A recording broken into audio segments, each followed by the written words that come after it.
नमस्कार, मी भाग्यश्री फाटक. मार्केट आणि मी हा सोप्या मराठीतून शेअर मार्केट समजावून सांगण्याचा माझा एक उपक्रम आहे. 13 आणि 14 तारखेला मी कोर्स ठेवला आहे. हा कोर्स ठाण्याला आहे, स्टेशन जवळ आहे, ऑफलाईन आहे. सेकंड सॅटर्डे संडे असा 2 दिवस आहे. सकाळी 9 ते 12, दुपारी 1 ते 4 अशी कोर्सची वेळ असेल. फंडामेंटल टेक्निकल दोन्ही गोष्टी शिकवल्या जाते. ज्याला कोणाला कोर्सची चौकशी करायची असेल त्यांच्यासाठी मोबाईल नंबर 9699615507 9699615507. आता आपण व्हिडिओकडे वळूया. आज HDFCचे जे अपडेट्स आले होते ते अपडेट्स चांगले नव्हते आणि त्यामुळे HDFCचा शेअर पडला आणि त्यामुळं मार्केटही बऱ्याच अंशी पडलं. एक वेळ अशी होती की मार्केट 500 पॉईंट जवळजवळ डाऊन होतं, पण 3 वाजता साधारण मार्केटनी झपाट्याने यू टर्न घेतला आणि मार्केट सावरलं आणि एक 50 पॉईंटच्या आसपास मार्केटमध्ये तेजी आली. आज मुख्य बातमी अख्खा दिवसभर ब्रिटनमधील सत्ता पालटाची होती. ब्रिटनमध्ये 2 पक्ष आहेत, हुजूर पक्ष आणि मजूर पक्ष. 14 वर्षांनी लेबर पार्टीला तिथे बहुमत मिळालं. बहुमतासाठी 326 सीट पाहिजे होत्या, तर त्यांना 410 सीट मिळाल्या. 650 पैकी 410 सीट मजूर पार्टीला मिळाल्या. त्यामुळे तिथे कीर स्टारमर हे पंतप्रधान होते. आता तुम्ही म्हणाल आम्हाला काय मतलब आहे याच्याशिवाय, कशाला आम्हाला हे सांगता?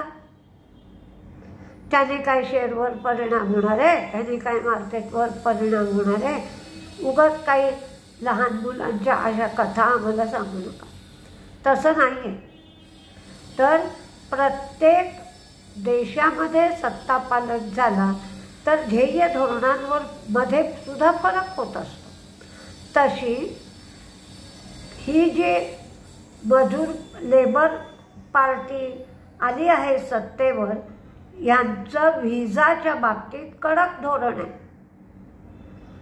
भारताने आपल्याकडून जी मुलं ब्रिटनमध्ये नोकरीसाठी जातात, शिक्षणासाठी जातात, तर त्यांच्यासाठी व्हिसा धोरणामध्ये थोडी ढिलाई ठेवावी अशी मागणी केली होती. आता ते होणार नाही. फ्री ट्रेड ॲग्रीमेंटच्या बाबतीत 14 बैठका जवळजवळ होऊन गेल्या होत्या. म्हणजे आता 1-2 बैठकामध्ये फ्री ट्रेड ॲग्रीमेंट होऊन जाईल अशी स्थिती आली होती.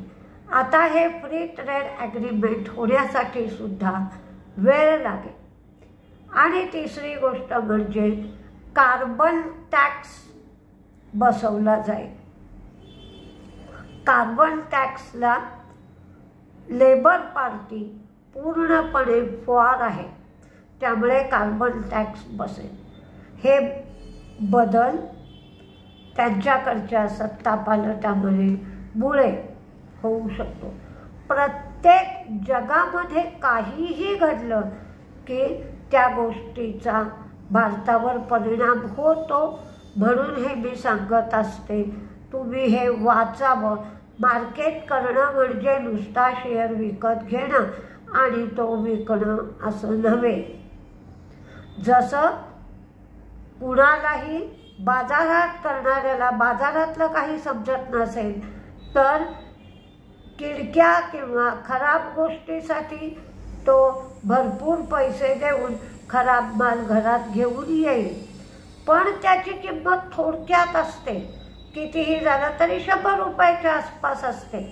पण इथे आपण 10,000 20,000 रुपये देत असतो, त्यामुळे आपल्याला प्रत्येक गोष्टीकडे लक्ष दिलं पाहिजे. NTPC ग्रीनचा IPO सप्टेंबरमध्ये येणार आहे आणि 8,500 कोटींचा हा IPO असेल.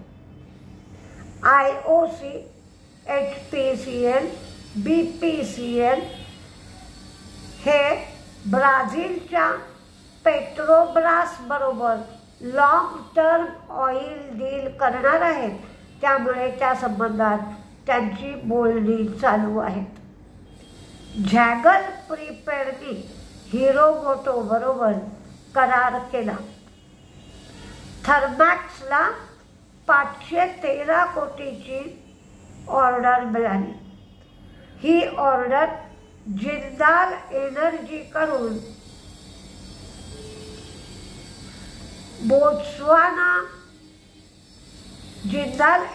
बोत्स्वानाकडून बॉयलर सप्लाय करण्यासाठी ही ऑर्डर मिळाली आणि ही ऑर्डर 2 मल्टिप्लाइड बाय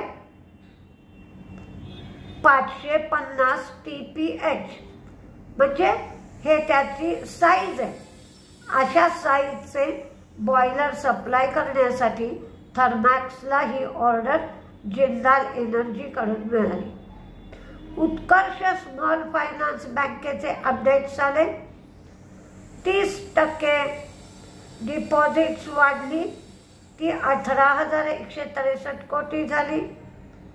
ॲडव्हान्सेस 30.6% वाढले आणि कासा 27% वाढला.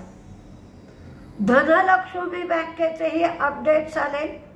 लोन 6% वाढली, डिपॉझिट 7.7% वाढली आणि गोल्ड लोन मात्र 28.6% एवढी झाली. भारती एअरटेलनी स्पष्टीकरण दिलं की डेटा लिकेजचा जो रिपोर्ट दिला जातोय तो कंपनीची इमेज खराब करण्याचा प्रयत्न कोणीतरी करीत आहे. तसा कुठल्याही पद्धतीचा डेटा लिकेज आमच्याकडून झालेला नाही. बजाज ऑटोनी आज फ्रीडम 125 CNG बाईक लॉन्च केलेली आहे. आज एक कमेंट विचित्रासारखी आली आहे. मला सुद्धा ती कमेंट काय ते कळलं नाही. डिलिव्हरी आणि इन्फ्रा याच्यात काय फरक आहे, काय सांगावं हे समजलं नाही, तरी पण मी सांगते. डिलिव्हरी म्हणायचं झालं तर हा शेअर आहे. ही लॉजिस्टिक्स कंपनी आहे, याचा शेअर आहे मार्केटमध्ये. आणि नुसतं डिलिव्हरी म्हणायचं झालं तर एखादी गोष्ट आणून देणं, तुमच्याकडे आणून पोचवणं असा सुद्धा अर्थ होतो. आणि इन्फ्रामध्ये मात्र सगळ्याच गोष्टी येतात. इन्फ्रामध्ये रस्ते येतात, धरणं येतात, पूल येतात, बोगदे येतात, रेल्वेचे रूळ टाकणं येतं. प्रत्येक गोष्ट इन्फ्रामध्ये येते. म्हणजे थोडक्यात सांगायचं झालं तर सगळ्या समाजाला जगण्यासाठी ज्या ज्या गोष्टी आपल्याला लागतात त्या सगळ्या गोष्टींचा समावेश इन्फ्रामध्ये होतो. विशेषतः दळणवळण आणि खेडी शहराला जोडणं, त्याच्याबरोबर लॉजिस्टिक्सचा पण त्याच्यात समावेश होतो. रेल्वेचा समावेश इन्फ्रामध्ये होतो, सिमेंटचा समावेश होतो.